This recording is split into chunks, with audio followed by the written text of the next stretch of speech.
Imposible abstraerse de esta realidad internacional, crónica de una destitución anunciada, pero destitución al fin. Y esto, por supuesto, traerá consecuencias que va a analizar a fondo nuestro querido Julio Martínez Pozo. Bienvenido, buenas noches. Buenas noches. ¿Cómo están ustedes? Bien, gracias. Bien, por aquí en Brasil no tan bien. No tan bien. Yo creo que realmente el mundo democrático lamenta esto que ocurrió en Brasil, que es en cierto modo un abuso de los propios mecanismos de la democracia.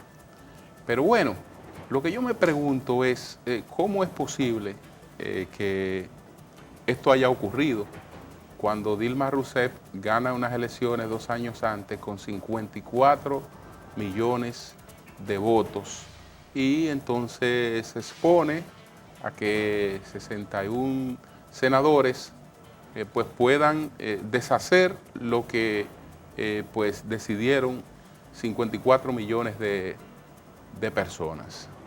Esto solo lo explica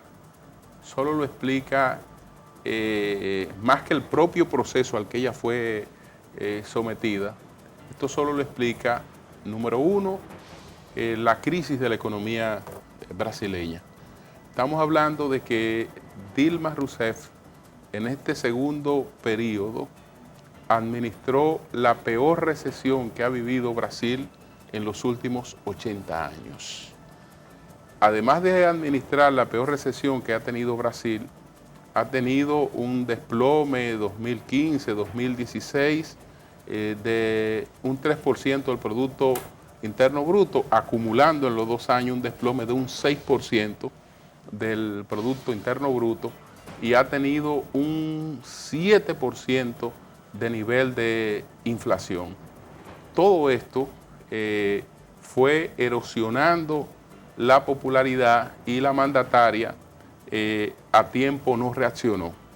No reaccionó frente a movimientos de opinión que erosionaban su popularidad. Ustedes recuerdan cómo prácticamente desde el principio, a propósito primero del Mundial de Fútbol, Brasil estaba en las calles protestando y no hubo una respuesta de una política de comunicación por parte del gobierno para tratar de neutralizar eso. Yo recuerdo que en una conversación con el presidente Lula, él se quejaba en un círculo de pocas personas, de que él decía, pero es que la compañera Dilma, en 1 año y tanto que tiene en el gobierno, no ha salido a dar una sola noticia buena, y todo lo que se plantea es negativo. Entonces, a veces los gobiernos no tienen mucha conciencia de la necesidad de mantener un nivel de popularidad, porque eso es lo que facilita este tipo de conspiraciones. Puede que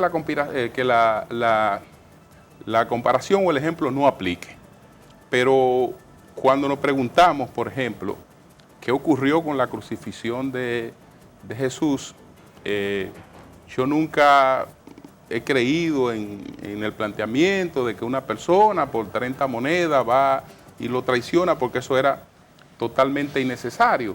Y además, sobre quien se habla este planteamiento no tenía necesidades económicas de una cosa como esta.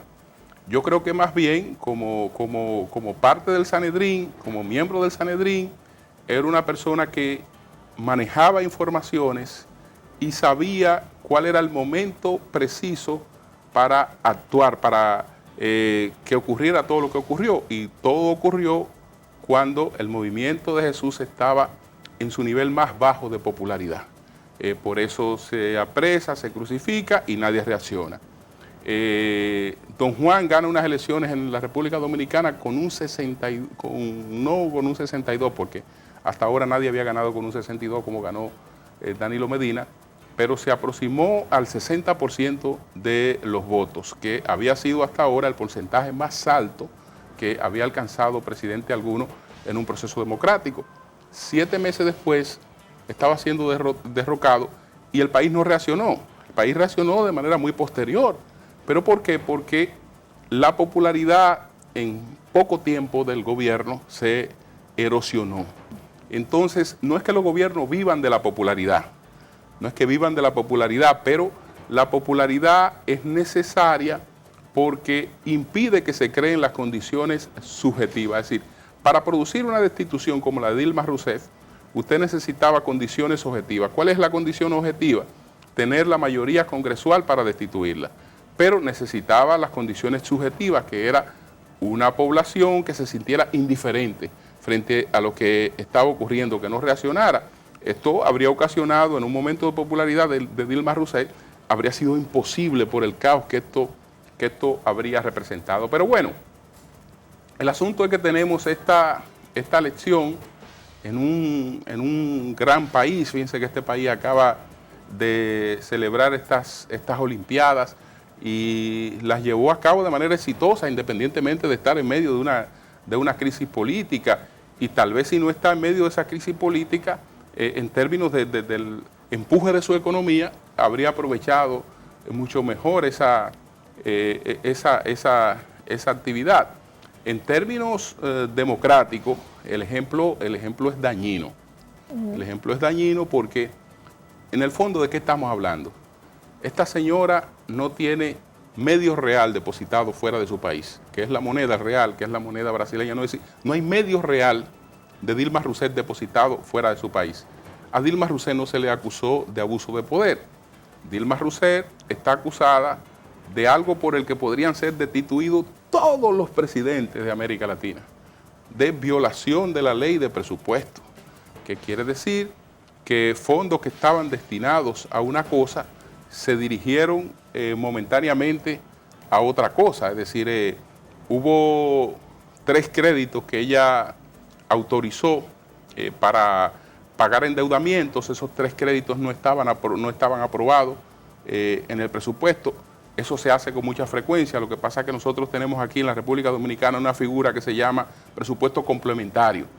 Cuando vemos que se está discutiendo el presupuesto complementario, que se discute en los últimos 3 meses del año, el presupuesto complementario no busca otra cosa que darle legalidad a movimientos de recursos que se han hecho, a veces obedeciendo a urgencias que se presentan, porque si se presentó una crisis de Zika y el presupuesto que usted tiene disponible es para otra cosa, usted puede momentáneamente enfrentar esa crisis de Zika.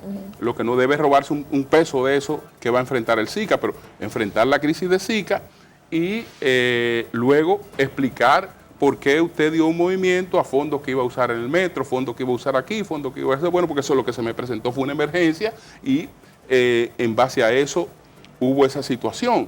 Es decir, destituir a una presidenta por una cosa como esa, eso es una cuestión totalmente injustificada. En el fondo, aunque muchas personas lo duden, y se los digo a usted de manera especial, ella está destituida, entre otras cosas, porque fue una mujer. Porque era una mujer, es la primera mujer que ha gobernado Brasil, y yo creo que también está pagando el costo de haber llegado a la presidencia. ¿Usted entiende que si hubiera sido una figura masculina, no hubiesen agotado ese recurso? No creo que las cosas habrían llegado a tanto, pero ella tampoco reaccionó, porque ella tiene una característica, y mire que al seguir esta cuestión, uno no puede evitar que a veces hasta las lágrimas le broten. Cuando ella dijo lo siguiente: miren, yo no lucho por mi mandato, ni por vanidad, ni por el poder, yo lucho por la democracia. Entonces ella recordó el año de 1971, cuando ella se vio ante un juicio militar. Dijo, encarcelada y torturada. Es la segunda vez que voy a ser juzgada de manera injusta.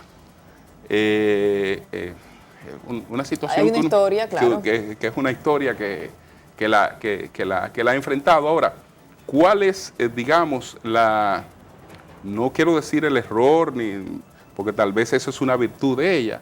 Ella es una persona de el puño de dar sobre la mesa y de no ceder. Y en la política, aunque usted tenga razón, hay que ceder y hay que concertar. Usted no solo le basta con que yo gané, que tengo la mayoría o que tengo la razón. Lamentablemente hay sectores con los que usted tiene que sentarse a interactuar. Ella no se sentó a interactuar ni con la oposición ni con el Congreso, y tal vez cuando quiso hacerlo Lula ya era muy tarde y tenemos esta situación tan lamentable. Y podría decirse que aparte de esos 60 votos que votaron en favor de la destitución, también están envueltos en estos casos porque el Congreso no se abstrae tampoco. No, claro, no se abstrae, no. Los que votaron por ella, muchos de los que votaron por ella tienen acusaciones que ella no tiene. Exacto. Tienen acusaciones que ella no tiene. Y escándalos detrás. Y escándalos detrás que ella no tiene, que no lo ha tenido. Bueno, don Julio, ella también dijo una frase y con esto pues Sí. cerramos. Dijo, en este momento no voy a decirles adiós. Estoy segura de que puedo decir hasta pronto. Así es. O sea que no se despide Dilma Rousseff, un hecho histórico que hay que obviamente estudiar y darle mucho seguimiento. Muchísimas gracias, don Julio. Gracias a ustedes. Vamos a...